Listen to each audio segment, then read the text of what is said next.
Hello friends എല്ലാവർക്കും നമസ്കാരം. ഇന്ന് നമ്മൾ നോക്കാൻ പോകുന്നത് സെപ്റ്റംബർ മാസം 2023 കറണ്ട് അഫയേഴ്സ് ആണ് കേട്ടോ. അപ്പൊ നമ്മളൊരു ചാലഞ്ച് ചെയ്തുകൊണ്ടിരിക്കുകയാണ് 20 ഡേയ്സിന്റെ എല്ലാവരും കറക്റ്റ് ആയിട്ട് ഫോളോ ചെയ്യണമെന്ന് വിചാരിക്കുന്നു. അപ്പൊ സ്റ്റാർട്ട് ചെയ്യാൻ ആദ്യത്തെ പോയിന്റ് ഇതാണ്. 19ാമത്തെ ഏഷ്യൻ ഗെയിംസിന്റെ ഉദ്ഘാടന ചടങ്ങിൽ ഇന്ത്യൻ പതാക ഏന്തുന്ന കായിക താരങ്ങൾ ആരൊക്കെയാണ്? ഹർമൻപ്രീത് സിംഗും അതേപോലെ തന്നെ ലവ്ലീന ബോർഗോഹെയ്ൻ ആണ് കേട്ടോ. Harmanpreet Singh hockey captain, Lovlina Borgohain boxing താരമാണ്. വേണമെങ്കിൽ അങ്ങനെയും ചോദിക്കാം. ലവ്ലീന ബോർഗോഹെയ്ൻ ഏത് കായിക ഇനവുമായിട്ട് ബന്ധപ്പെട്ടിരിക്കുന്നു? ബോക്സിംഗ്. ഓക്കെ. അപ്പൊ ജസ്റ്റ് ഓർക്കാം, ഉദ്ഘാടന ചടങ്ങാണ് അല്ലെ, ഇനോഗ്രേഷൻ സെറമണിയാണ്. അപ്പൊ ഉദ്ഘാടന ചടങ്ങ് എന്ന് പറയുമ്പോൾ വളരെ എന്താ പറയാ, പ്രീതിയോടെ ചെയ്തിട്ടുള്ള ഒരു കാര്യമാണെന്ന് ഓർക്കാം. വളരെ ഇഷ്ടത്തോടെ പ്രീതിയോടെ ഒക്കെ നമ്മൾ ചെയ്യാന്ന് പറയില്ലേ, അങ്ങനെ ഓർക്കാം.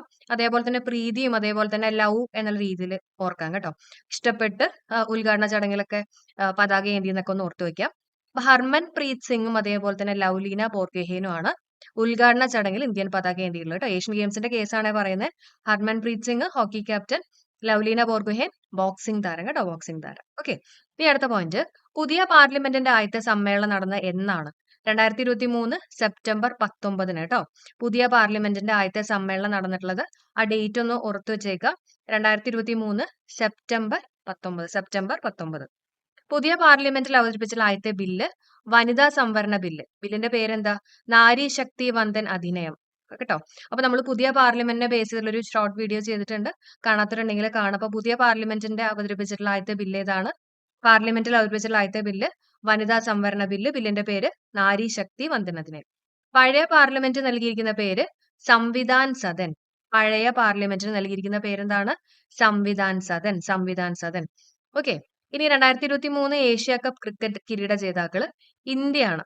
ഏഷ്യ കപ്പാണ്. 2023 ഏഷ്യ കപ്പ് ക്രിക്കറ്റ് കിരീട ജേതാക്കള് ഇന്ത്യയാണ്. ഫൈനലിൽ ശ്രീലങ്കയെ 10 വിക്കറ്റിന് പരാജയപ്പെടുത്തി. ജസ്റ്റ് ഒന്ന് അറിഞ്ഞു വെച്ചേക്കാം. ഇനി ഏറ്റവും ഉയർന്ന ലേലത്തുക ലഭിച്ചിട്ടുള്ള ഇന്ത്യൻ ആർട്ടിസ്റ്റിന്റെ ചിത്രം ദ സ്റ്റോറി ടെല്ലർ ആണ്. ഏറ്റവും ഉയർന്ന ലേലത്തുക ലഭിച്ചിട്ടുള്ള ഇന്ത്യൻ ആർട്ടിസ്റ്റിന്റെ ചിത്രം ദ സ്റ്റോറി ടെല്ലർ. ചിത്രം വരച്ചിട്ടുള്ളത് അമൃത ഷേർഗിൽ ആണ് കേട്ടോ. അപ്പൊ ഏറ്റവും ഉയർന്ന ലേലത്തുക ലഭിച്ചിട്ടുള്ള ഇന്ത്യൻ ആർട്ടിസ്റ്റിന്റെ ചിത്രമാണ് story teller. Okay, the story teller. കേരളത്തിന്റെ കാർഷിക മേഖലകൾ തിരിച്ച് പോഷക പ്രാധാന്യമുള്ള വിളകളുടെ ഉൽപാദനം വർദ്ധിപ്പിക്കുന്നതിനായിട്ട് കൃഷി വകുപ്പ് ആരംഭിച്ചുള്ള പദ്ധതിയാണ് പോഷക സമൃദ്ധി മിഷൻ കേട്ടോ. അപ്പൊ കേരളത്തിലെ കാർഷിക മേഖലകൾ തിരിച്ച് പോഷക പ്രാധാന്യമുള്ള വിളകളുടെ ഉൽപാദനം, അല്ല, പോഷക പ്രാധാന്യമുള്ള വിളകളുടെ ഉൽപാദനം വർദ്ധിപ്പിക്കുന്നതിനായിട്ട് കൃഷി വകുപ്പ് ആരംഭിച്ചിട്ടുള്ള പദ്ധതി ഏതാ? പോഷകം വെച്ചിട്ട് തന്നെ പോഷക സമൃദ്ധി മിഷൻ. പോഷക സമൃദ്ധി മിഷൻ. പോയിന്റ്സ് ഒന്നും കൂടെ നമുക്ക് നോക്കാം. എന്തൊക്കെയാ നമ്മൾ പറഞ്ഞത്? നമ്മൾ പറഞ്ഞു 19ാമത്തെ ഏഷ്യൻ ഗെയിംസിന്റെ ഉദ്ഘാടന ചടങ്ങിൽ ഇന്ത്യൻ പതാക ഏന്തുന്ന കായിക താരങ്ങൾ ഹർമൻപ്രീത് സിംഗും ലവ്ലീന ബോർഗോഹെയ്ൻ. ലവ്ലീന ബോർഗോഹെയ്ന്റെ ഈവന്റ് ചോദിക്കുകയാണെങ്കിൽ ബോക്സിംഗ് താരമാണ്. പുതിയ പാർലമെന്റ് ആദ്യത്തെ സമ്മേളനം നടന്നിട്ടുള്ളത് 2023 സെപ്റ്റംബർ 19. പുതിയ പാർലമെന്റിൽ അവതരിപ്പിച്ചുള്ള ആദ്യത്തെ ബില്ല് വനിതാ സംവരണ ബില്ല്. പഴയ പാർലമെന്റ് നൽകിയിരിക്കുന്ന പേര് Samvidhan Sadan. 2023 Asian cup cricket കിരീട ജേതാക്കള് ഇന്ത്യയാണ്. ഏറ്റവും ഉയർന്ന ലേലത്തുക ലഭിച്ചിട്ടുള്ള ഇന്ത്യൻ ആർട്ടിസ്റ്റിന്റെ ചിത്രം ദ സ്റ്റോറി ടെല്ലർ. കേരളത്തിലെ കാർഷിക മേഖലകൾ തിരിച്ച് പോഷക പ്രാധാന്യമുള്ള വിളകളുടെ ഉൽപാദനം വർദ്ധിപ്പിക്കുന്നതിനായിട്ട് കൃഷി വകുപ്പ് ആരംഭിച്ചിട്ടുള്ള പദ്ധതിയാണ് പോഷക സമൃദ്ധി മിഷൻ. ഇനി അടുത്ത പോയിന്റ്, സാധാരണക്കാർക്ക് കുറഞ്ഞ ചെലവിൽ AC ബസ് യാത്ര ഒരുക്കുന്ന KSRTCയുടെ പുതിയ സർവീസാണ് ജനതാ സർവീസ് കേട്ടോ. അപ്പൊ ജനതാ സർവീസ് എന്ന് പറയുന്നത് ജനതകൾക്ക് വേണ്ടിയിട്ട്, അല്ലെ, സാധാരണക്കാർക്ക് വേണ്ടിയിട്ട് കുറഞ്ഞ ചെലവിൽ AC ബസ് യാത്ര ഒരുക്കുന്ന KSRTCയുടെ പുതിയ സർവീസാണ് ജനതാ സർവീസ്. ഇന്ത്യയിൽ ആദ്യത്തെ ലൈറ്റ് ഹൗസ് ഫെസ്റ്റിവലിന് വേദിയാകുന്ന സംസ്ഥാനം. ഇന്ത്യയിൽ ആദ്യത്തെ ലൈറ്റ് ഹൗസ് കേട്ടോ ഫെസ്റ്റിവലിന് വേദിയാകുന്ന സംസ്ഥാനം ഗോവയാണ്. ഗോവയാണ്. ഇന്ത്യയിൽ ആദ്യത്തെ ലൈറ്റ് ഹൗസ് ഫെസ്റ്റിവലിന് വേദിയാകുന്ന സംസ്ഥാനം ഗോവ. ഇന്ത്യയിൽ ആദ്യത്തെ കണ്ടെയ്നർ തുറമുഖം ഏതാ? വിഴിഞ്ഞം കേട്ടോ. വിഴിഞ്ഞം തുറമുഖമാണ് ഇന്ത്യയിലെ ആദ്യത്തെ കണ്ടെയ്നർ തുറമുഖം. ഏതാണ്? വിഴിഞ്ഞം. ഇന്ത്യയിൽ ആദ്യമായിട്ട് അഗ്രികൾച്ചറൽ ഡേറ്റ എക്സ്ചേഞ്ച് ആരംഭിച്ചുള്ള സംസ്ഥാനം തെലങ്കാന. ഇമ്പോർട്ടന്റ് ആണ്, പഠിച്ചേക്കുക. ഇന്ത്യയിൽ ആദ്യമായിട്ട് അഗ്രികൾച്ചറൽ കേട്ടോ അഗ്രികൾച്ചറൽ ഡേറ്റ എക്സ്ചേഞ്ച് ആരംഭിച്ചുള്ള സംസ്ഥാനം ഏതാണ്? തെലങ്കാന. ഓക്കെ. ഇനി 2023 നോർമൻ ബോർലോഗ് ഫീൽഡ് അവാർഡ് നേടിയിട്ടുള്ളത് സ്വാതി നായകാണ്. Swati Nayak. 2023 Norman Borlaug field award നേടിയിട്ടുള്ളത് സ്വാതി നായകനാണ്. ഇന്ത്യയിൽ ആദ്യമായിട്ട് സ്ത്രീകളെ ക്ഷേത്ര പൂജാരികളായിട്ട് നിയമിക്കുന്ന സംസ്ഥാനം തമിഴ്നാടാണ്. അപ്പൊ എന്തൊക്കെയാ നമ്മൾ പറഞ്ഞത് സാധാരണക്കാർക്ക് കുറഞ്ഞ ചെലവിൽ AC ബസ് യാത്ര ഒരുക്കുന്ന KSRTCയുടെ പുതിയ സർവീസ് ജനതാ സർവീസ്. ഇന്ത്യയിൽ ആദ്യത്തെ ലൈറ്റ് ഹൗസ് ഫെസ്റ്റിവലിന് വേദിയാകുന്ന സംസ്ഥാനം ഗോവ. ഇന്ത്യയിൽ ആദ്യ കണ്ടെയ്നർ തുറമുഖം വിഴിഞ്ഞമാണ്. ഇന്ത്യയിൽ ആദ്യമായിട്ട് അഗ്രികൾച്ചറൽ ഡേറ്റ എക്സ്ചേഞ്ച് ആരംഭിച്ചുള്ള സംസ്ഥാനം തെലുങ്കാന കേട്ടോ. Telangana agricultural data exchange Telangana. 2023 Norman Borlaug field award നേടിയിട്ടുള്ളത് സ്വാതി നായക്. ഇന്ത്യയിൽ ആദ്യമായിട്ട് സ്ത്രീകളെ ക്ഷേത്ര പൂജാരികളായിട്ട് നിയമിക്കുന്ന സംസ്ഥാനം തമിഴ്നാട്. 12ാമത്തെ വേൾഡ് ബാംബു കോൺഗ്രസ് 2024 വേദിയാണ് തൈവാൻ കേട്ടോ. അപ്പൊ ബാംബുവിന്റെ ഈ വുഡ്സ് ഒക്കെ ഉണ്ടല്ലോ, അതൊക്കെ വാനിൽ കയറ്റിയിട്ട് കൊണ്ടുപോയെന്നൊക്കെ വേണമെങ്കിൽ ഓർക്കാം. തൈവാനാണ്. 12ാമത്തെ വേൾഡ് ബാംബു കോൺഗ്രസ് 2024 വേദി ഏതാണ്? തൈവാനാണ് കേട്ടോ. 2023 സെപ്റ്റംബറിൽ ടെന്നീസ് മത്സരങ്ങളിൽ നിന്ന് വിരമിച്ചിട്ടുള്ള ഇന്ത്യൻ താരം രോഹൻ ബോപ്പണ്ണയാണ്. വേണമെങ്കിൽ ചോദിക്കാം, രോഹൻ ബോപ്പണ്ണ ഏത് കായിക ഇനവുമായിട്ട് ബന്ധപ്പെട്ടിരിക്കുന്നത്? ഏതാണ്? ടെന്നീസ് ആണ്. അപ്പൊ എണ്ണയിലൊക്കെ നമ്മള് തെന്നിപ്പൂന്ന് വേണമെങ്കിൽ ഓർക്കാം അല്ലെ. തെന്നിപ്പൂവും ടെന്നീസ് ആയിട്ടൊന്ന് പറ്റെങ്കിൽ ഓർത്ത് വെക്കുക കേട്ടോ. അപ്പൊ 2023 സെപ്റ്റംബറിൽ ടെന്നീസ് മത്സരങ്ങളിൽ നിന്ന് വിരമിച്ചിട്ടുള്ള ഇന്ത്യൻ താരം രോഹൻ ബോപ്പണ്ണ. അടുത്ത പോയിന്റ് നോക്കാം. കുഷ്ഠരോഗ നിർമ്മാർജ്ജനത്തിന്റെ ഭാഗമായി കുട്ടികളിലെ രോഗം തുടക്കത്തിൽ തന്നെ കണ്ടെത്തുന്നതിനായിട്ട് സംസ്ഥാന സർക്കാർ ആരംഭിക്കുന്ന ക്യാമ്പയിനാണ് ബാലമിത്ര 2.0. ദേശീയ കുഷ്ഠരോഗ നിർമ്മാർജ്ജന പരിപാടിയുടെ ഭാഗമായി ആരോഗ്യ വകുപ്പ് നടപ്പിലാക്കുന്ന പരിപാടിയാണിത് കേട്ടോ. അപ്പൊ കുഷ്ഠരോഗ നിർമ്മാർജ്ജനത്തിന്റെ ഭാഗമായി കുട്ടികളിലെ രോഗം തുടക്കത്തിൽ തന്നെ കണ്ടെത്തുന്നതിനായിട്ട് സംസ്ഥാന സർക്കാർ ആരംഭിക്കുന്ന ക്യാമ്പയിൻ ഏതാണ്? ബാലമിത്ര 2.0 കേട്ടോ. ഒന്ന് പഠിച്ചു വെച്ചേക്കണേ. പിന്നെ ഇന്ത്യയുടെ G20 പ്രസിഡൻസിയെ കുറിച്ചുള്ള ഈ ബുക്ക്, നമുക്കറിയാം G20യുടെ ഇമ്പോർട്ടൻസ് അല്ലെ, എല്ലാ എക്സാമുകളിലും മിക്കവാറും ചോദിക്കുന്നതാണ്. അപ്പൊ പഠിച്ചേക്കുക. ഇന്ത്യയുടെ G20 പ്രസിഡൻസിയെ കുറിച്ചുള്ള ഈ ബുക്ക് പീപ്പിൾസ് G20. എന്താണ്? People's G20. 2023 US open tennis വനിതാ സിംഗിൾസ് കിരീടം നേടിയിട്ടുള്ളത് കോക്കോ ഗൌഫ് ആണ്. കോക്കോ ഗൌഫ് കേട്ടോ, അമേരിക്കൻ താരമാണ്. 2023 US ഓപ്പൺ ടെന്നീസ് വനിതാ സിംഗിൾസിൽ കേട്ടോ. അപ്പൊ US ഓപ്പൺ ടെന്നീസ് വനിതാ സിംഗിൾസിൽ കിരീടം നേടിയിട്ടുള്ളത് ആരാണ്? Coco Gauff. ജസ്റ്റ് ഓർക്കാം, US എന്ന് പറയുമ്പോൾ നമുക്ക് അസ് ആയിട്ടൊന്ന് കണക്ട് ചെയ്യാം അല്ലെ. US നമ്മൾ അസ്, ഇംഗ്ലീഷിൽ നമ്മൾ അസ് എന്നുള്ള രീതിയിൽ നമുക്കൊന്ന് കണക്ട് ചെയ്യാം. അപ്പൊ നമുക്ക് ചോക്ലേറ്റ് അല്ലെങ്കിൽ കൊക്കോ ഇഷ്ടമാണെന്നൊക്കെ ഓർക്കാം കേട്ടോ. അപ്പൊ അങ്ങനെ US കൊക്കോ ഗൌഫ് അമേരിക്കൻ താരമാണെന്നുള്ള കാര്യം കൂടി ഓർത്തു വെച്ചേക്കാം. 2023 US ഓപ്പൺ ടെന്നീസ് പുരുഷ സിംഗിൾസിൽ കിരീടം നേടിയിട്ടുള്ളത് നൊവാക് ജോക്കോവിച്ച് ആണ്, സെർബിയൻ താരം. അപ്പൊ നമുക്കറിയാം 2023 ഗ്രാൻഡ് സ്ലാം പുരസ്കാരങ്ങളിൽ Australian open, French open, US open ഒക്കെ കിട്ടിയിട്ടുള്ളത് നൊവാക് ജോക്കോവിച്ചിനാണ്. 2023 അപ്പൊ 3 എണ്ണത്തിലും കിട്ടിയിട്ടുള്ളത് നൊവാക് ജോക്കോവിച്ച് കേട്ടോ. അപ്പൊ എളുപ്പമായില്ലേ. US ഓപ്പൺ കിട്ടിയിട്ടുള്ള ആർക്കാണ്? നൊവാക് ജോക്കോവിച്ചിനാണ് കിട്ടിയിട്ടുള്ളത്. സെർബിയൻ താരാണ്. അപ്പൊ ജസ്റ്റ് വേണമെങ്കിൽ ഓർത്തോളൂ, നോ സർ എന്നൊക്കെ വേണമെങ്കിൽ ഓർക്കാം. അതായത് നൊവാക്കിന്റെ നോയും സറിന്റെ സെർബിയ ആയിട്ടൊന്ന് കണക്ട് ചെയ്യാം കേട്ടോ. സെർബിയൻ താരമാണെന്നുള്ളതും കൂടെ ഓർത്തു വെക്കാം. അടുത്ത പോയിന്റ് 2023 സെപ്റ്റംബറിൽ സുകുമാർ അഴീക്കോട് സാഹിത്യ പുരസ്കാരത്തിന് അർഹനായത് ആരാന്ന് ചോദിക്കുകയാണെങ്കിൽ ജോർജ് ഓണക്കൂർ ആണ് കേട്ടോ. ജോർജ് ഓണക്കൂർ. 2023 സെപ്റ്റംബറിൽ തായ്വാനിലും ചൈനയിലും കനത്ത നാശനഷ്ടം വിധിച്ചിട്ടുള്ള ചുഴലിക്കാറ്റ് ഹൈക്കൂയ് ചുഴലിക്കാറ്റ്. ഓക്കെ, അപ്പൊ നമുക്ക് പോയിന്റ്സുകൾ ഒന്നും കൂടെ നോക്കാം, ശ്രദ്ധിക്കുക. കുഷ്ഠരോഗ നിർമ്മാർജ്ജനത്തിന്റെ ഭാഗമായി കുട്ടികളിലെ രോഗം തുടക്കത്തിൽ തന്നെ കണ്ടെത്തുന്നതിനായിട്ട് സംസ്ഥാന സർക്കാർ ആരംഭിക്കുന്ന ക്യാമ്പയിനാണ് ബാലമിത്ര 2.0. ഇന്ത്യയുടെ G20 പ്രസിഡൻസിയെ കുറിച്ചുള്ള ഈ ബുക്ക് എന്താ? People's G20. Okay, people's G20. 2023 US open tennis വനിതാ സിംഗിൾസിൽ കിരീടം നേടിയത് കോക്കോ ഗൌഫ് ആണ് കേട്ടോ. Coco Gauff. 2023 US open tennis പുരുഷ സിംഗിൾസിൽ കിരീടം നേടിയിട്ടുള്ള ആരാ? നൊവാക് ജോക്കോവിച്ച്. അതിന്റെ കൂടെ തന്നെ Australian open, French open, US open ഒക്കെ കിട്ടിയെന്നുള്ള കാര്യം കൂടെ ഓർത്തു വെക്കുക കേട്ടോ. ഇനി 2023 സെപ്റ്റംബറിൽ സുകുമാർ അഴീക്കോട് സാഹിത്യ പുരസ്കാരത്തിന് അർഹനായിട്ടുള്ളത് ജോർജ് ഓണക്കൂർ ആണ്. 2023 സെപ്റ്റംബറിൽ തായ്വാനിലും ചൈനയിലും കനത്ത നാശനഷ്ടം വിധിച്ചിട്ടുള്ള ചുഴലിക്കാറ്റ് ഹൈക്കൂയ് ചുഴലിക്കാറ്റ്. ഇനി പൂർണ്ണമായും വനിതകളുടെ മേൽനോട്ടത്തിൽ വികസിപ്പിക്കുന്ന ഇന്ത്യയിലെ ആദ്യ വിദ്യാർത്ഥി നിർമ്മിത ഉപഗ്രഹമാണ് വിസാറ്റ്. ഓക്കെ, തിരുവനന്തപുരം പൂജപ്പുര എഞ്ചിനീയറിംഗ് കോളേജിലെ വിദ്യാർത്ഥിനികളാണ് ഉപഗ്രഹം നിർമ്മിച്ചിട്ടുള്ളത് കേട്ടോ. പൂർണ്ണമായും വനിതകളുടെ മേൽനോട്ടത്തിൽ വികസിപ്പിക്കുന്ന ഇന്ത്യയിലെ ആദ്യ വിദ്യാർത്ഥി നിർമ്മിത ഉപഗ്രഹം ഏതാണ്? വിസാറ്റ് എന്നുള്ള കാര്യം ഓർത്തു വയ്ക്കുക. അതേപോലെ തന്നെ മന്ദഹാസം പദ്ധതിയുടെ പുതിയ ധനസഹായം എത്ര രൂപയാണെന്ന് ചോദിക്കുകയാണെങ്കിൽ 10,000 rupees ആണ്. അപ്പൊ മന്ദഹാസം പദ്ധതി എന്തുമായിട്ട് ബന്ധപ്പെട്ടിട്ടുള്ളത്? അതായത് വയസ്സായിട്ടുള്ള ആൾക്കാർക്ക് വെപ്പുപല്ല് വെച്ച് കൊടുക്കുന്നതുമായിട്ട് ബന്ധപ്പെട്ടിട്ടുള്ള ഒരു പദ്ധതിയാണ് മന്ദഹാസം. അപ്പൊ അതിന്റെ പുതിയ ധനസഹായം ചോദിക്കുകയാണെങ്കിൽ 10,000 rupees ആണ് കേട്ടോ. ഒന്ന് ഓർത്ത് വെച്ചേക്കണേ. പൂർണ്ണമായും സൗരോർജ്ജത്തിൽ പ്രവർത്തിക്കുന്ന ലോകത്തിലെ ആദ്യ അമ്യൂസ്മെന്റ് പാർക്ക് വിസ്മയ. ഓക്കെ, അപ്പൊ അമ്യൂസ്മെന്റ് പാർക്ക് എന്നൊക്കെ പറയുമ്പോൾ ഒരു വിസ്മയം പോലെ അല്ലെ, അങ്ങനെയൊക്കെ ഓർത്തു വയ്ക്കാം. വിസ്മയ കണ്ണൂർ ജില്ലയിലാണ്. പൂർണ്ണമായും സൗരോർജ്ജത്തിൽ പ്രവർത്തിക്കുന്ന ലോകത്തിലെ ആദ്യത്തെ അമ്യൂസ്മെന്റ് പാർക്ക് ഏതാണ്? വിസ്മയ. ലോകത്തിലെ ഏറ്റവും ഉയരം കൂടിയിട്ടുള്ള യുദ്ധവിമാനത്താവളം നിലവിൽ വരുന്നത് ലഡാക്ക് ആണ് കേട്ടോ. ലോകത്തിലെ ഏറ്റവും ഉയരം കൂടിയിട്ടുള്ള യുദ്ധവിമാനത്താവളം നിലവിൽ വരുന്നത് എവിടെയാണ്? ലഡാക്കിലാണ്. ഡച്ച് നൊബേൽ സമ്മാനം എന്നറിയപ്പെടുന്ന സ്പിനോസ പുരസ്കാരം 2023 നേടിയിട്ടുള്ള ഇന്ത്യൻ വംശജ ജോയിത്ത ഗുപ്തയാണ്. അപ്പൊ ഡച്ച് നൊബേൽ സമ്മാനം എന്നറിയപ്പെടുന്ന സ്പിനോസ പുരസ്കാരം കിട്ടിയിട്ടുള്ള ആർക്കാണ്? നേടിയിട്ടുള്ള ഇന്ത്യൻ വംശജയാണ്. അപ്പൊ ഇന്ത്യൻ വംശജ ഒക്കെ ചോദിക്കുമ്പോൾ ഇമ്പോർട്ടന്റ് ആണ് കേട്ടോ. ആരാണ്? ജോയിത്ത ഗുപ്ത. ജസ്റ്റ് ഓർക്കാൻ നമുക്ക് വേണമെങ്കിൽ സ്പിനോസ, വേണമെങ്കിൽ സമോസ പറയുന്ന പോലെ സമോസയൊക്കെ കിട്ടിക്കഴിഞ്ഞാൽ നമുക്ക് നല്ല സന്തോഷമാണ്, ജോയ് ആണെന്നൊക്കെ വേണമെങ്കിൽ ഓർക്കാം അല്ലെ. അപ്പോൾ ഡച്ച് നൊബേൽ സമ്മാനം എന്നറിയപ്പെടുന്ന സ്പിനോസ പുരസ്കാരം 2023 നേടിയിട്ടുള്ള ഇന്ത്യൻ വംശജ ചോദിക്കുകയാണെങ്കിൽ അത് ആരാണ്? ജോയിത്ത ഗുപ്ത. ആൾക്കൂട്ട ആക്രമണത്തിൽ കൊല്ലപ്പെട്ട ഏതൊരു വ്യക്തിയുടെയും ബന്ധുക്കൾക്ക് 10 ലക്ഷം രൂപ നഷ്ടപരിഹാരം നൽകാൻ തീരുമാനിച്ചുള്ള സംസ്ഥാനം മധ്യപ്രദേശാണ് കേട്ടോ.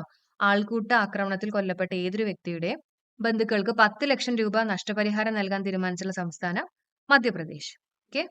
അപ്പോ പൂർണ്ണമായും സൗരോർജ്ജത്തിൽ പ്രവർത്തിക്കുന്ന ലോകത്തിലെ ആദ്യത്തെ അമ്യൂസ്മെന്റ് പാർക്ക് വിസ്മയ. ലോകത്തിലെ ഏറ്റവും ഉയരം കൂടിയിട്ടുള്ള വിമാനത്താവളം നിലവിൽ വരുന്നത് ലഡാക്ക്.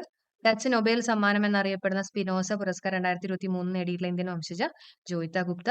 ആൾക്കൂട്ട ആക്രമണത്തിൽ കൊല്ലപ്പെട്ട ഏതൊരു വ്യക്തിയുടെയും ബന്ധുക്കൾക്ക് 10 ലക്ഷം രൂപ നഷ്ടപരിഹാരം നൽകാൻ തീരുമാനിച്ചിട്ടുള്ള സംസ്ഥാനം മധ്യപ്രദേശ്. 2023 സെപ്റ്റംബറിൽ ഇന്ത്യ അധ്യക്ഷത വഹിച്ചിട്ടുള്ള G20 ഉച്ചകോടിയിൽ ഏത് സംഘടനയ്ക്കാണ് സ്ഥിരാംഗത്വം ലഭിച്ചത്? ആഫ്രിക്കൻ യൂണിയൻ ആണ് കിട്ടിയിട്ടുള്ളത് കേട്ടോ. ഇത് ഇമ്പോർട്ടന്റ് ആയിട്ടുള്ള ഒരു പോയിന്റ് ആണ്. 2023 സെപ്റ്റംബറിൽ ഇന്ത്യ അധ്യക്ഷത വഹിച്ചിട്ടുള്ള G20 ഉച്ചകോടിയിൽ ഏത് സംഘടനയ്ക്കാണ് സ്ഥിരാംഗത്വം ലഭിച്ചിട്ടുള്ളത്? African union. അപ്പൊ ആഫ്രിക്കൻ യൂണിയന് G20 അംഗത്വം ലഭിക്കുന്നതോടെ അടുത്ത വർഷം മുതൽ G20, G21 ആയിരിക്കും കേട്ടോ. ഇനി ഇന്ത്യയിലെ ആദ്യ ഭൂഗർഭ പവർ ട്രാൻസ്ഫർമേഷൻ സ്റ്റേഷൻ നിലവിൽ വന്നിട്ടുള്ളത് ബംഗളൂരുവിലാണ്. ഇന്ത്യയിലെ ആദ്യ ഭൂഗർഭ പവർ ട്രാൻസ്ഫോർമേഷൻ സ്റ്റേഷൻ നിലവിൽ വരുന്നത് ബംഗളൂരു. അടുത്ത പോയിന്റ് നോക്കാം. ഇന്ത്യയിലെ ആദ്യ സോളാർ റൂഫ് സൈക്ലിംഗ് ട്രാക്ക് നിലവിൽ വന്നിട്ടുള്ളത് ഹൈദരാബാദിലാണ്. ഇന്ത്യയിലെ ആദ്യ സോളാർ റൂഫ് സൈക്ലിംഗ് ട്രാക്ക് നിലവിൽ വന്നിട്ടുള്ള എവിടെയാണ്? ഹൈദരാബാദ് കേട്ടോ. സോളാർ റൂഫ് ഒക്കെ ഇല്ല, അപ്പൊ കുറച്ച് ഹൈറ്റിലായിരിക്കുമല്ലോ. അപ്പൊ അങ്ങനെ ഓർത്തു വയ്ക്കാം, ഹൈദരാബാദ്. 2023 സ്വച്ഛ് വായു സർവേക്ഷൺ അവാർഡിൽ 10 ലക്ഷത്തിലധികം ജനസംഖ്യയുള്ള നഗരങ്ങളിൽ ഒന്നാമത് എത്തിയിട്ടുള്ളത് ഇൻഡോർ ആണ്. 2023 വായു സർവേക്ഷൺ അവാർഡിൽ 10 ലക്ഷത്തിലധികം ജനസംഖ്യയുള്ള നഗരങ്ങളിൽ ഒന്നാമത് എത്തിയിട്ടുള്ളത് ഇൻഡോർ. നമ്മുടെ വീടിനകത്തൊക്കെ നല്ല വായു ആണെന്നൊക്കെ ഒന്ന് ഓർത്തു വയ്ക്കാം അല്ലെ. സ്വച്ഛ് വായു സർവേക്ഷൺ അവാർഡിൽ 10 ലക്ഷത്തിലധികം ജനസംഖ്യയുള്ള നഗരങ്ങളിൽ ഒന്നാമത് എത്തിയിട്ടുള്ളത് ഇൻഡോർ. പിന്നെ G20 രാജ്യങ്ങൾക്ക് വേണ്ടി ഇന്ത്യ വികസിപ്പിച്ച മൊബൈൽ ആപ്ലിക്കേഷൻ ആണ് G20 ഇന്ത്യ. G20 രാജ്യങ്ങൾക്ക് വേണ്ടി ഇന്ത്യ വികസിപ്പിച്ച മൊബൈൽ ആപ്ലിക്കേഷൻ ഏതാണ്? G20 India. 2023 108 അടി ഉയരമുള്ള ശങ്കരാചാര്യരുടെ പ്രതിമ അനാച്ഛാദനം ചെയ്യുന്ന ഇന്ത്യൻ സംസ്ഥാനം മധ്യപ്രദേശ് ആണ്. ഓക്കെ.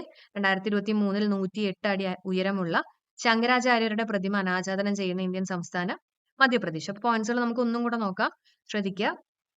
2023 സെപ്റ്റംബറിൽ ഇന്ത്യ അധ്യക്ഷത വഹിച്ചുള്ള G20 ഉച്ചകോടിയിൽ ഏത് സംഘടനയ്ക്കാണ് സ്ഥിരാംഗത്വം ലഭിച്ചിട്ടുള്ളത്? African union. ഇന്ത്യയിലെ ആദ്യ ഭൂഗർഭ പവർ ട്രാൻസ്ഫോർമേഷൻ സ്റ്റേഷൻ നിലവിൽ വന്നിട്ടുള്ളത് ബംഗളൂരു. ഇന്ത്യയിലെ ആദ്യ സോളാർ റൂഫ് സൈക്ലിംഗ് ട്രാക്ക് നിലവിൽ വന്നിട്ടുള്ളത് ഹൈദരാബാദ്. ഓക്കെ. റൂഫ് ഹൈറ്റില് ഹൈദരാബാദ്. 2023 സ്വച്ഛ് വായു സർവേക്ഷൺ അവാർഡിൽ 10 ലക്ഷത്തിലധികം ജനസംഖ്യയുള്ള നഗരങ്ങളിൽ ഒന്നാമത് എത്തിയിട്ടുള്ളത് ഇൻഡോർ. G20 രാജ്യങ്ങൾക്ക് വേണ്ടി ഇന്ത്യ വികസിപ്പിച്ച മൊബൈൽ ആപ്ലിക്കേഷൻ G20 ഇന്ത്യ. 2023 108 അടി ഉയരമുള്ള ശങ്കരാചാര്യരുടെ പ്രതിമ അനാച്ഛാദനം ചെയ്യുന്ന ഇന്ത്യൻ സംസ്ഥാനം മധ്യപ്രദേശാണ്. 2023 ശാന്തി സ്വരൂപ് ഭട്നഗർ പുരസ്കാരത്തിന് അർഹനായിട്ടുള്ള മലയാളി ഗവേഷകൻ ഡോക്ടർ KT ബിജു ആണ് കേട്ടോ. ഒന്ന് ഓർത്തു വെച്ചേക്കണേ. അപ്പൊ ശാന്തി സ്വരൂപ് ഭട്നഗർ പുരസ്കാരത്തിന് അർഹനായിട്ടുള്ള മലയാളി ഗവേഷകൻ ആരാണ്? KT ബിജു. ഓക്കെ. അടുത്തിടെ അന്തരിച്ചിട്ടുള്ള അജിത് നൈനാൻ ഏത് മേഖലയിലാണ് പ്രശസ്തൻ? കാർട്ടൂണിസ്റ്റ് ആണ്. അജിത് നൈനാൻ കേട്ടോ. ഏത് മേഖലയിലാണ് പ്രശസ്തൻ? കാർട്ടൂണിസ്റ്റ് ആണ്. 2023 സെപ്റ്റംബറിൽ ഗ്രീൻ റെയിൽവേ സ്റ്റേഷൻ സർട്ടിഫിക്കേഷൻ നേടിയിട്ടുള്ള railway station Vijayawada railway station. Okay. 2023 സെപ്റ്റംബറിൽ ഗ്രീൻ റെയിൽവേ സ്റ്റേഷൻ സർട്ടിഫിക്കേഷൻ നേടിയിട്ടുള്ള റെയിൽവേ സ്റ്റേഷൻ ഏതാണ്? Vijayawada railway station. ഓക്കെ. അടുത്ത പോയിന്റ് നോക്കാം. 2023 സെപ്റ്റംബറിൽ അന്തരിച്ചിട്ടുള്ള പ്രശസ്ത ബ്രിട്ടീഷ് ശാസ്ത്രജ്ഞൻ ഇയാൻ വിൽമുട്ട് ആണ്. അപ്പൊ ക്ലോണിങ്ങിലൂടെ ഡോളി എന്ന ചെമ്മരിയാടിനെ സൃഷ്ടിച്ചിട്ടുള്ള സംഘത്തിന് നേതൃത്വം നൽകിയിട്ടുള്ള ശാസ്ത്രജ്ഞനാണ് ഇയാൻ വിൽമുട്ട് കേട്ടോ. അത് പഠിച്ചു വെച്ചേക്കുക. അന്തരിച്ചിട്ടുള്ള പ്രശസ്ത ബ്രിട്ടീഷ് ശാസ്ത്രജ്ഞനാരാണ്? Ian Wilmut.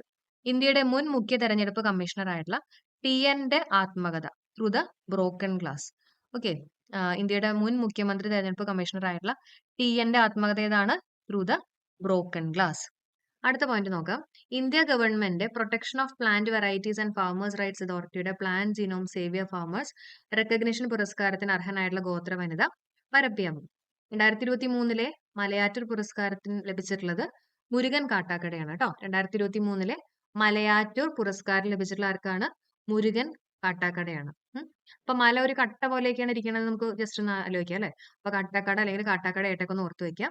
2023 കാര്യം ഓർത്തു വെക്കാം കേട്ടോ. മുരുകൻ കാട്ടാക്കട.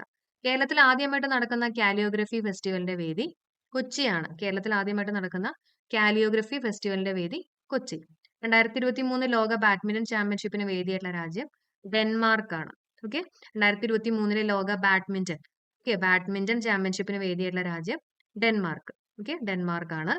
അപ്പൊ പോയിന്റ്സുകൾ നമുക്ക് ഒന്നും കൂടെ നോക്കാം. 2023 സെപ്റ്റംബറിൽ അന്തരിച്ചിട്ടുള്ള പ്രശസ്ത ബ്രിട്ടീഷ് ശാസ്ത്രജ്ഞൻ Ian Wilmut. Through the broken glass ആരുടെ ആത്മകഥയാണ്? ഇന്ത്യയുടെ മുൻ മുഖ്യ തെരഞ്ഞെടുപ്പ് കമ്മീഷണർ ആയിട്ടുള്ള ടി.എന്റെ ആത്മകഥയാണ്. പിന്നെ India government protection of plant varieties and farmers rights അതോറിറ്റിയുടെ plant genome saviour farmers recognition പുരസ്കാരത്തിന് അർഹയായിട്ടുള്ള ഗോത്ര വനിതയാണ് പരപ്പിയമ്മ. 2023 മലയാറ്റൂർ പുരസ്കാരം ലഭിച്ചിട്ടുള്ളത് മുരുകൻ കാട്ടാക്കട. കേരളത്തിൽ ആദ്യമായിട്ട് നടക്കുന്ന കാലിയോഗ്രഫി ഫെസ്റ്റിവലിന്റെ വേദി കൊച്ചിയാണ്. 2023 ലോക ബാഡ്മിന്റൺ ചാമ്പ്യൻഷിപ്പിന് വേദിയായിട്ടുള്ള രാജ്യം ഏതാണ്? ഡെൻമാർക്കാണ്. ഇന്ത്യയിൽ ആദ്യ സോളാർ സിറ്റി മധ്യപ്രദേശ് കേട്ടോ. ഇന്ത്യയിൽ ആദ്യ സോളാർ സിറ്റി കേട്ടോ. സോളാർ സിറ്റി ഏതാണ്ട് ഒരു മധ്യത്തിലേക്കാണ് ഇരിക്കണേന്ന് ഓർക്കാം അല്ലെ. മധ്യപ്രദേശ്. ഇന്ത്യയിൽ ആദ്യ സോളാർ സിറ്റി മധ്യപ്രദേശ്. രാഷ്ട്രപതി ദ്രൗപദി മുർമു അനാച്ഛാദനം ചെയ്തിട്ടുള്ള ഗാന്ധി പ്രതിമ സ്ഥിതി ചെയ്യുന്നത് രാജ്ഘട്ടിലാണ്. രാഷ്ട്രപതി ദ്രൗപദി മുർമു അനാച്ഛാദനം ചെയ്തിട്ടുള്ള ഗാന്ധി പ്രതിമ സ്ഥിതി ചെയ്യുന്ന എവിടെയാണ്? രാജ്ഘട്ട്. 2023 ആഗോള AI ഉച്ചകോടിയുടെ വേദി ഇന്ത്യയിലാണ് കേട്ടോ. 2023 ആഗോള ആർട്ടിഫിഷ്യൽ ഇന്റലിജൻസ് അല്ലെങ്കിൽ AI ഉച്ചകോടിയുടെ വേദി എവിടെയാണ്? നമ്മുടെ ഇന്ത്യയിലാണ്. 69ാമത് ദേശീയ ചലച്ചിത്ര പുരസ്കാരത്തിൽ മികച്ച നടനായിട്ട് തിരഞ്ഞെടുക്കപ്പെട്ടിട്ടുള്ളത് അല്ലു അർജുനാണ്. മികച്ച നടിയായിട്ട് തിരഞ്ഞെടുക്കപ്പെട്ടിട്ടുള്ളത് ആലിയ ഭട്ടാണ് കേട്ടോ. 69ാമത്തെ ദേശീയ ചലച്ചിത്ര പുരസ്കാരത്തിൽ മികച്ച നടനായിട്ട് തിരഞ്ഞെടുക്കപ്പെട്ടിട്ടുള്ളത് അല്ലു അർജുനും മികച്ച നടിയായിട്ട് തിരഞ്ഞെടുക്കപ്പെട്ടിട്ടുള്ളത് ആലിയ ഭട്ട്. 2023 ഏഷ്യൻ കബഡി ചാമ്പ്യൻഷിപ്പിന്റെ ജേതാക്കള് ഇന്ത്യയാണ്. 2023 ഏഷ്യൻ കബഡി ചാമ്പ്യൻഷിപ്പ് ജേതാക്കൾ ആരാണ്? ഇന്ത്യ ആണെന്നുള്ളത് ഓർത്തു വെച്ചേക്കുക. ഓക്കെ, അപ്പൊ എന്തൊക്കെയാ നമ്മൾ നോക്കി? 2023 മലയാറ്റൂർ പുരസ്കാരം ലഭിച്ചിട്ടുള്ളത് മുരുകൻ കാട്ടാക്കട. കേരളത്തിൽ ആദ്യമായിട്ട് നടക്കുന്ന കാലിയോഗ്രഫി ഫെസ്റ്റിവലിന്റെ വേദി കൊച്ചി. 2023 ലോക ബാഡ്മിന്റൺ ചാമ്പ്യൻഷിപ്പിന് വേദിയാകുന്ന രാജ്യം ഡെൻമാർക്ക്. ഇന്ത്യയുടെ ആദ്യ സോളാർ സിറ്റി മധ്യപ്രദേശ്. രാഷ്ട്രപതി ദ്രൗപദി മുർമു അനാച്ഛാദനം ചെയ്തുള്ള ഗാന്ധി പ്രതിമ സ്ഥിതി ചെയ്യുന്നത് രാജ്ഘട്ടില്. 2023 ആഗോള AI ഉച്ചകോടിയുടെ വേദി ഇന്ത്യയാണ്. 69ാമത്തെ ദേശീയ ചലച്ചിത്ര പുരസ്കാരത്തിൽ മികച്ച നടനായിട്ട് തിരഞ്ഞെടുക്കപ്പെട്ടിട്ടുള്ളത് അല്ലു അർജുനെയാണ്. മികച്ച നടിയായിട്ട് തിരഞ്ഞെടുക്കപ്പെട്ടിട്ടുള്ളത് ആലിയ ഭട്ടിനെയാണ് കേട്ടോ. ഇനി 2023 ഏഷ്യൻ കബഡി ചാമ്പ്യൻഷിപ്പ് ജേതാക്കള് ഇന്ത്യയാണ്. ഇനി മിൽമയുടെ കേരളത്തിലെ ആദ്യത്തെ റെസ്റ്റോറന്റ് നിലവിൽ വരുന്ന ജില്ല തൃശ്ശൂരാണ്. മിൽമയുടെ കേരളത്തിലെ ആദ്യ റെസ്റ്റോറന്റ് നിലവിൽ വരുന്ന ജില്ല തൃശ്ശൂര്. അടുത്ത പോയിന്റ് നോക്കാം. മിൽമയുടെ കേരളത്തിലെ ആദ്യത്തെ റെസ്റ്റോറന്റ് നിലവിൽ വരുന്ന ജില്ല തൃശ്ശൂരാണ്. ഗണിത പഠന പിന്നോക്കാവസ്ഥ പരിഹരിക്കാൻ കേരള സർക്കാർ കെ-ഡെസ്ക് മുഖേന നടപ്പിലാക്കുന്ന പദ്ധതി മഞ്ചാടി. ഏറ്റവും ശുചിത്വമുള്ള ജില്ലയെ ആദരിക്കുന്നതിന് മോഡി അവാർഡ് ഏർപ്പെടുത്തിയിട്ടുള്ള സംസ്ഥാനം ആസാമാണ് കേട്ടോ. ഏറ്റവും ശുചിത്വമുള്ള ജില്ലയെ ആദരിക്കുന്നതിന് മോഡി അവാർഡ് ഏർപ്പെടുത്തിയിട്ടുള്ള സംസ്ഥാനം ആസാമാണ്. 184 ദിവസത്തെ ബഹിരാകാശ യാത്ര പൂർത്തിയാക്കി തിരിച്ചെത്തിയിട്ടുള്ള UAEയുടെ ബഹിരാകാശ യാത്രികനാണ് സുൽത്താൻ അൽ നയാദി. കേട്ടോ, ഒരു സുൽത്താൻ ആയിരുന്നു പോയിട്ടിരുന്നത്. 184 ദിവസത്തെ ബഹിരാകാശ യാത്ര പൂർത്തിയാക്കി തിരിച്ചെത്തിയിട്ടുള്ള UAEയുടെ ബഹിരാകാശ യാത്രികൻ ആരാന്ന് ചോദിക്കുകയാണെങ്കിൽ സുൽത്താൻ അൽ നൈദി കേട്ടോ. ഏഷ്യയുടെ നൊബേൽ സമ്മാനം എന്നറിയപ്പെടുന്ന രമൺ മാഗ്സസെ പുരസ്കാരം 2023 നേടിയിട്ടുള്ള ഇന്ത്യക്കാരൻ ആരാ? രവി കണ്ണൻ. ഓക്കെ, അപ്പൊ രമൺ എന്ന് പറയുമ്പോൾ അതിനകത്ത് രായും നായൊക്കെ ഉണ്ടെന്ന് ഓർക്കാം. അപ്പൊ രവിനകത്ത് രായും കണ്ണനകത്ത് നായൊക്കെ ഉണ്ടെന്ന് ഓർക്കാം. അപ്പൊ രവി കണ്ണനാണ് കേട്ടോ. ഏഷ്യയുടെ നൊബേൽ സമ്മാനം എന്നറിയപ്പെടുന്ന രമൺ മഗ്സസെ പുരസ്കാരം 2023 നേടിയിട്ടുള്ള ഇന്ത്യക്കാരനാണ് ആരാണ്? ഡോക്ടർ രവി കണ്ണൻ. 2024 ഏത് രാജ്യമാണ് G20 ഉച്ചകോടിക്ക് ആതിഥേയത്വം വഹിക്കുന്നത്? ബ്രസീലാണ്. Okay, 2024 Brazil. 2023 നമ്മുടെ ഇന്ത്യ കേട്ടോ. അപ്പോൾ വർഷം തമ്മിൽ മാറിപ്പോരുത്. ഇനി US ആസ്ഥാനമായുള്ള ഗ്ലോബൽ ഫിനാൻസ് മാഗസിൻ ആഗോളതലത്തിൽ ഏറ്റവും മികച്ച സെൻട്രൽ ബാങ്കറായിട്ട് തിരഞ്ഞെടുക്കപ്പെട്ട reserve bank governor Shaktikanta Das കേട്ടോ.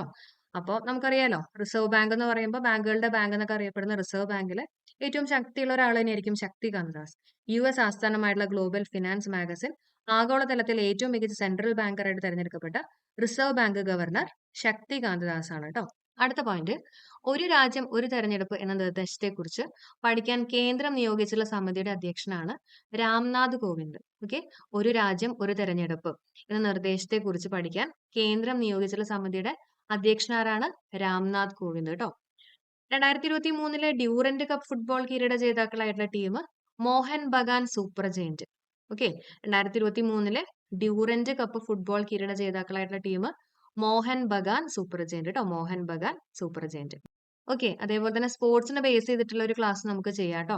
അപ്പൊ നമ്മൾ എന്തൊക്കെയാ പറഞ്ഞത്? നമ്മൾ പറഞ്ഞിട്ടുള്ള പോയിന്റ്സുകൾ, മിൽമയുടെ കേരളത്തിലെ ആദ്യത്തെ റെസ്റ്റോറന്റ് നിലവിൽ വരുന്ന ജില്ല തൃശ്ശൂർ, ഗണിത പഠന പിന്നോക്കാവസ്ഥ പരിഹരിക്കാൻ കേരള സർക്കാർ കെ-ഡിസ്ക് മുഖേന നടപ്പിലാക്കുന്ന പദ്ധതി മഞ്ചാടി, ഏറ്റവും ശുചിത്വമുള്ള ജില്ലയെ ആദരിക്കുന്നതിന് മോഡി അവാർഡ് ഏർപ്പെടുത്തിയുള്ള സംസ്ഥാനം ആസാമാണ്, 184 ദിവസത്തെ ബഹിരാകാശ യാത്ര പൂർത്തിയാക്കി തിരിച്ചെത്തിയിട്ടുള്ള UAE-യുടെ ബഹിരാകാശ യാത്രികൻ സുൽത്താൻ അൽ നയാദി, ഏഷ്യയുടെ നൊബേൽ സമ്മാനം എന്നറിയപ്പെടുന്ന രാമൻ മഗ്സസെ പുരസ്കാരം 2023 നേടിയിട്ടുള്ള ഇന്ത്യക്കാരൻ ഡോക്ടർ രവി കണ്ണനാണ്. 2024 ഏത് രാജ്യമാണ് G20 ഉച്ചകോടിക്ക് ആതിഥ്യം വഹിക്കുന്നത്? ബ്രസീലാണ്.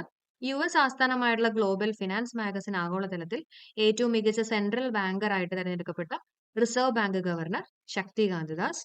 ഒരു രാജ്യം ഒരു തെരഞ്ഞെടുപ്പ് എന്ന നിർദ്ദേശത്തെക്കുറിച്ച് പഠിക്കാൻ കേന്ദ്രം നിയോഗിച്ചുള്ള സമിതിയുടെ അധ്യക്ഷൻ Ramnath Kovind. 2023 Durand cup football കിരീട ജേതാക്കളായിട്ടുള്ള team Mohun Bagan super giant കേട്ടോ. Mohun Bagan super giant. Okay, അപ്പോൾ ഇത്രയും കാര്യങ്ങളാണ് നമുക്ക് ഇന്നത്തെ ഈ ഒരു സെഷനിൽ ഡിസ്കസ് ചെയ്യാനായിട്ടുള്ളത്. PDF നമ്മൾ ഗ്രൂപ്പുകളിൽ കൊടുക്കുന്നുണ്ട്. അപ്പോൾ 2-3 ദിവസത്തെ PDF പെൻഡിങ് വന്നിട്ടുണ്ടായിരുന്നു. എന്തായാലും ഞാൻ അപ്ഡേറ്റ് ചെയ്തേക്കാം. അപ്പോൾ തീർച്ചയായിട്ടും നമ്മുടെ ക്ലാസ്സുകൾ കറക്റ്റ് ആയിട്ട് ഫോളോ ചെയ്യുക. അപ്പോൾ thank you so much for supporting. നമുക്ക് അടുത്ത ക്ലാസ്സുമായിട്ട് നെക്സ്റ്റ് ഡേ കാണാം.